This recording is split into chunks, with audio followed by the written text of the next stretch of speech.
You know, I hear people all the time pushing me like it's peer pressure more than I've ever had to use drugs, to use AI. How is your business AI findable? How are you using AI in your business? I mean, it is a tool, it has its place, but my God, it is robbing us of authentic speaking, it is robbing us of authentic thought.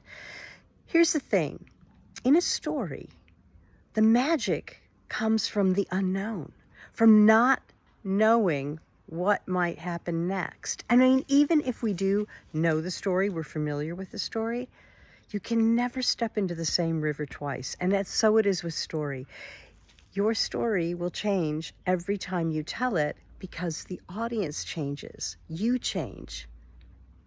You get more experience and you get more information and you find yourself in a different place in that story.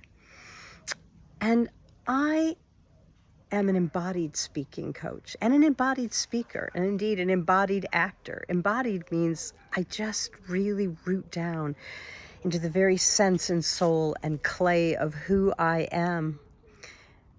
And sometimes it's messy and sometimes it's unsure, but that, ladies and gentlemen, is what creates the tension.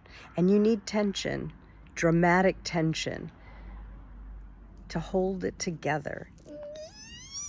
Without the tension, it just kind of lays there flat, or it's so predictable. And I think this is what the AI thing does. People are so driven to get the answer, the right answer, to know if this is the right way and this is the right thing. I mean, people asking AI about where they should go and what they should do on holiday, Jesus Christ. Did you forget what a holiday was for? Did you forget what a vacation was? It was about breaking patterns and being in a new place and discovering new things about yourself and about the place. Yeah, being led by curiosity, by imagination, by the mighty might of might. So this is what I have to say about this today. Embodied speaking is taking your message and making it so elastic that it can stretch and bend and work with whatever message that you're trying to send. Not that it's all over the place and we haven't made a decision, of course not.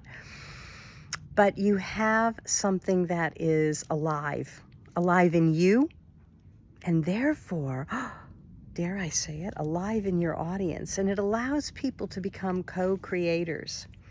It allows people to join with you. It allows you to convert, actually. Yeah, that tension is what converts people to being full-on members of your following, your community, your partners, and making whatever idea you have come to fruition. And that's what story can do. And that's what speaking, like really speaking, not some practiced little public speech that's all tucked up and the same every time, but speaking that is alive. Because if it's living in you, it'll be living in your audience too. And there are methods that we can find, that we have, to make sure that it's fresh and it's stable and it stands on its own 2 feet. There's a little story for your pocket about how truth and lies came into the world. Prometheus, he was the one. He was making truth out of clay, because clay is what humans are made of. It's malleable and it's living and breathing and of the earth. And he made this perfect little figurine, and then he was called away.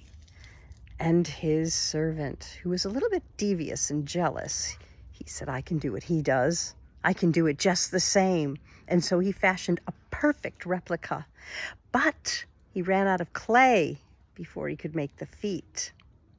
Prometheus came back and he saw 2 exactly identical, the same. He fired them both up and he breathed life into both. But the thing is, truth has legs and can stand and can walk and is something that will stay standing no matter what. But lies, they're kind of stuck. And when they try to move, they fall flat.